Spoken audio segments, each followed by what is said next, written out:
To maintain post-market drug safety, regulators demand velocity. When a serious adverse event occurs, pharmaceutical organizations must route, evaluate, and submit that data to health authorities within strict 7 to 15-day windows. These submissions rely on a globally standardized format known as the ICH E2B-R3 XML standard. An individual case safety report, or ICSR, must compile complex clinical data into this exact structure. Enforcement of these strict formatting and timeline mandates is overseen by global health authorities, including the European Medicines Agency. Yet, despite having highly trained pharmacovigilance teams and mature quality systems, established pharmaceutical organizations frequently receive major regulatory audit findings for delayed or inaccurate ICSR submissions. A late submission is a critical breakdown in patient safety oversight. When safety data is delayed, the regulatory risk-benefit profile of a drug is compromised, triggering immediate and severe health authority intervention. Consider a common inspection scenario.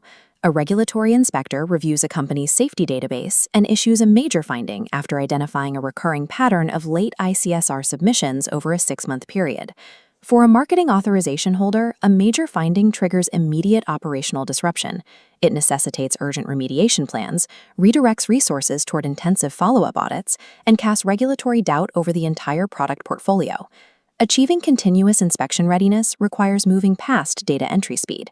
Organizations must build an integrated compliance architecture that aligns internal data pipelines, rigorous third-party vendor risk management, and targeted risk-based audits. To understand how a late submission actually happens, we can reverse engineer the failure. By performing an autopsy on the process, we trace the symptom, the late report, back through the organization's underlying infrastructure. Pinpointing the true root cause requires looking past an isolated missed deadline to deconstruct the operational reality of the Pharmacovigilance System Master File, or PSMF. This diagram outlines the 4 minimum validity criteria required for an ICSR to be processed. A report is only valid once it contains an identifiable patient, an identifiable reporter, a suspect drug, and a suspected adverse event. Once these 4 nodes are secured, the intake team logs the report into the safety database, initiating the triage workflow. The case then enters the medical review phase. Here, safety physicians evaluate the clinical coherence of the report, performing the complex causation assessments required to link the drug to the event. Unstructured clinical narratives must then be translated into a harmonized format using the Medical Dictionary for Regulatory Activities, or MEDRA, ensuring global regulatory consistency. This creates a significant internal friction point. If the initial triage team misclassifies the seriousness of an event, the entire downstream coding and submission pipeline stalls, jeopardizing the regulatory timeline. Organizations resolve this data latency by bridging their safety databases directly with external clinical systems. Automated data pipelines synchronize electronic data capture and clinical trial management systems with the safety database. This eliminates manual entry delays, allowing patient identifiers and lab values to push through the system in real time. Relying on siloed, disconnected software systems during a high-volume product launch practically guarantees a backlog of adverse events and subsequent compliance violations. With global adverse event reporting volumes projected to increase by 30% in the next 5 years, manual data entry is no longer viable. Algorithmic triage and automated coding are mandatory to keep pace.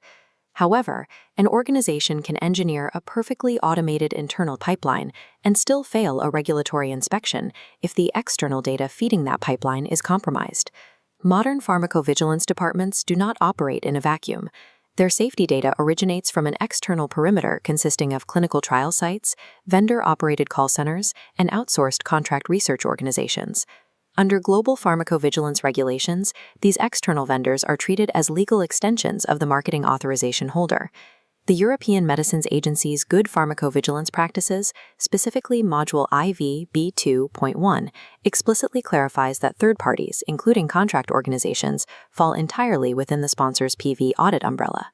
This matrix maps a standard vendor risk assessment checklist.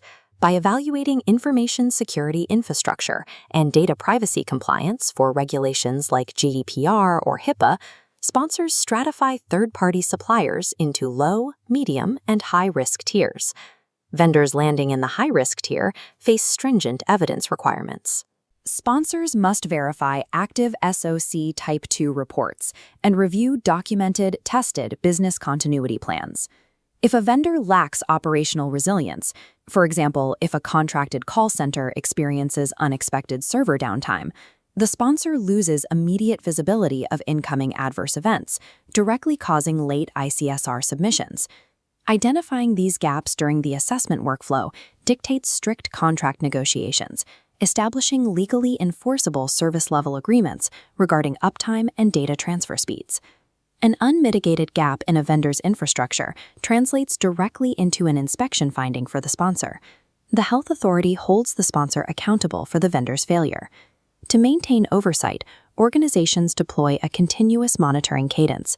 Critical vendors require real-time cyber posture feeds and quarterly reviews, while medium-risk vendors undergo annual reassessments. Third-party risk management is an integral, legally binding component of drug safety compliance. To prevent vendor vulnerabilities from maturing into inspection findings, organizations rely on the audit architecture established by the 2012 update to GVP Module IV. This three-tier blueprint maps the risk-based auditing approach. Instead of exhaustive cyclical checking of every process, auditors allocate resources specifically to the areas with the highest probability and severity of failure. The base tier is strategic planning. At this level, organizations conduct high-level risk assessments to map their audit activities over a 2 to 5 year horizon. The middle tier focuses on tactical planning. This defines the specific set of audits planned for the coming year, a program that requires explicit approval from upper management. The peak of the pyramid is operational planning. This dictates how auditors prioritize tasks within individual audit engagements based on localized risk factors and sampling approaches. Crucially, Module 4 replaces the requirement to list all possible theoretical audits with a more practical mandate. The strategy must encompass a list of audits that could reasonably be performed based on actual resources. Legacy audit models spread resources thin across low-risk areas, allowing critical systemic issues in data integration and vendor oversight to go undetected. To maintain the integrity of this risk-based approach, Module 4 stipulates that any changes to the audit program will happen, but they do require strict, formal documentation. Executing this structured framework enables quality assurance teams to actively locate vendor access vulnerabilities and internal MEDRA coding bottlenecks long before a late submission occurs. GVP Module IV forces pharmaceutical organizations to proactively hunt for their most probable points of failure, identifying the exact node that will break before an inspector does. Returning to our initial scenario, we can take that major inspection finding for late submissions and trace it back to its origin point. The autopsy identifies a specific CTMS integration lag at an external vendor, which went undetected because the operational audit plan failed to sample that specific data pipeline. This closed-loop workflow visualizes the corrective and preventive action, or CAPA, framework required to permanently resolve the vulnerability. The organization must directly link the regulatory finding to the root cause, using structured methodologies like the 5 Whys. This informs a corrective action, in this case patching the vendor API and revising the tactical audit plan. Finally, the team executes effectiveness checks. They track ICSR submission timelines over the next quarter to validate the preventative action is sustainable. Discovering a finding without implementing a validated, metrics-driven CAPA leaves the root cause exposed, ensuring the failure will repeat itself during the next reporting cycle. Global health authorities operate with zero tolerance for delayed safety data. Patient protection depends on continuous, accurate surveillance. Defending against audit findings begins with the internal architecture, seamlessly integrating the ICSR data pipeline, MEDRA coding, and electronic data capture systems to eliminate manual delays.